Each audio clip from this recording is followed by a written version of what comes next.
கிராமத்திலையும் நவுட்டு மண் அடிக்கிறேன் அப்படின்னு சொல்லி வெளியூர் பர்மிட் அனுமதி சீட்டை வச்சுக்கிட்டு செங்கசூளைக்கு மணல் எடுக்கிறேன்னு சொல்லி நூதன முறையில், அதாவது லாரியின் முக்கால் பகுதிக்கு மணலை போட்டுக்கிறது, அதுக்கு மேலே தார்பாயை போட்டு நவுட்டு மண்ணை போட்டு கொண்டுகிட்டு வர்றது.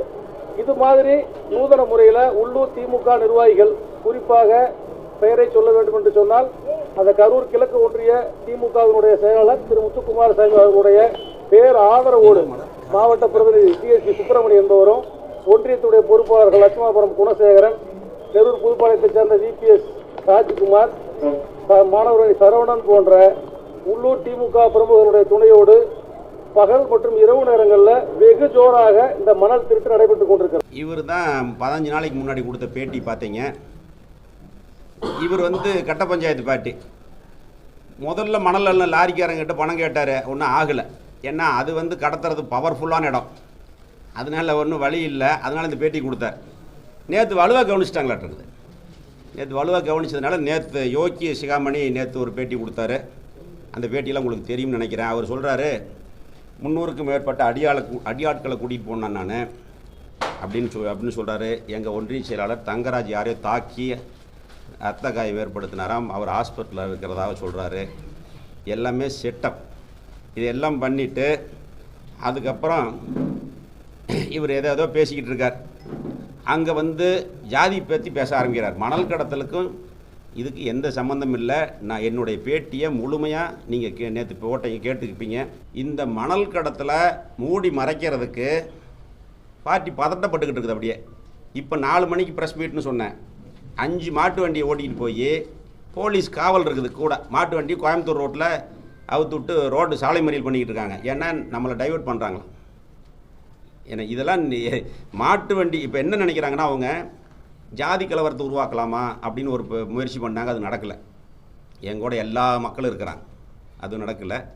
அதுக்கு அடுத்தது மாட்டு வண்டி தொழிலாளர்களை திசை திருப்பலாமான்னு பார்த்தாங்க, கிடையாது. இதில் பின்னாடி மாட்டு வண்டி தொழிலாளி இருக்கிறாங்க.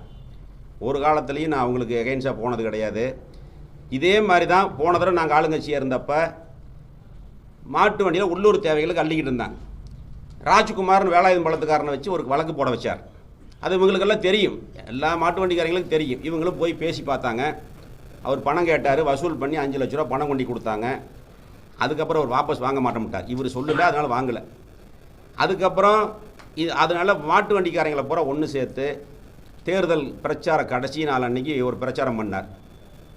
11 மணிக்கு ஸ்டாலின் முதலமைச்சர் ஆயிடுவார், 11:05க்கு நீ மாட்டு வண்டியை கட்டிக்கிட்டு ஆற்றுக்கு போ, எவனும் கேட்க மாட்டான், கேட்டான்னா எனக்கு ஃபோன் பண்ண அந்த அதிகாரி அங்கே இருக்க மாட்டான்னார்.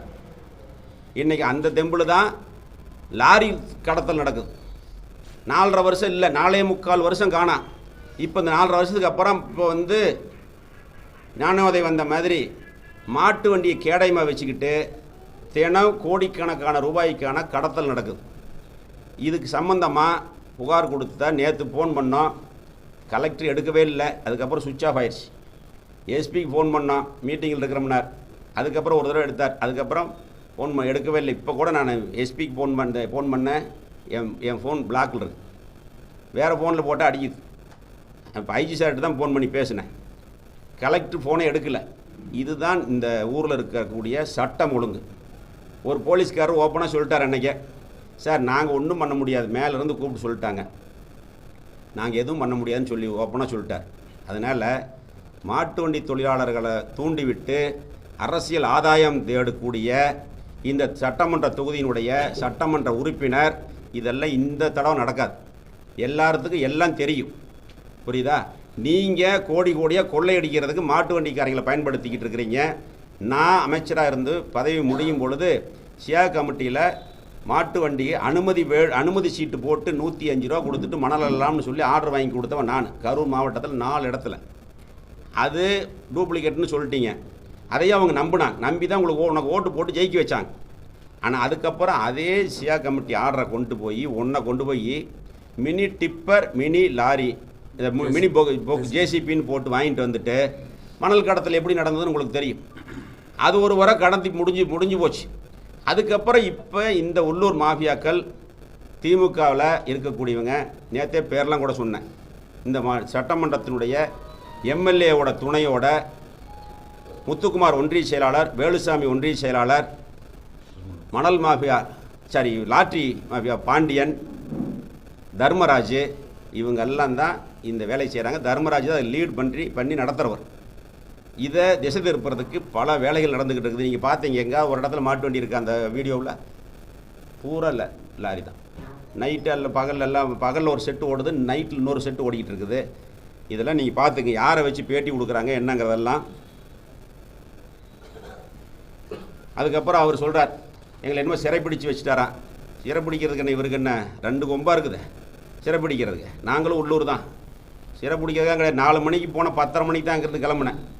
இந்த எஃப்ஐஆர் போட்டதுக்கப்புறம் அதெல்லாம் கிடையாது. 2 பக்கம் வண்டி போட்டு குறுக்காட்டி தாங்க போய் எடுத்து போட்டு போயிட்டு இருக்கிறோம். அதனால் அதெல்லாம் ஒன்றும் சிறைப்பிடிக்கிறதுக்கெல்லாம் ஒன்றும் வாய்ப்பெல்லாம் இல்லை. அதனால் நீங்கள் இதெல்லாம் முதல்ல இது உண்மை செய்தி போடுங்க, அதுதான் என்னுடையது. செய்திகளை உடனுக்குடன் தெரிந்து கொள்ள கீழ்கண்ட கேபிள் மற்றும் டிடிஹெச் நெட்வொர்க்குகளில் எம்நாடு செய்தி தொலைக்காட்சியை காணுங்கள். பாதகம் செய்பவரை கண்டால் நாம் பயம் கொள்ளலாகாது பாப்பா.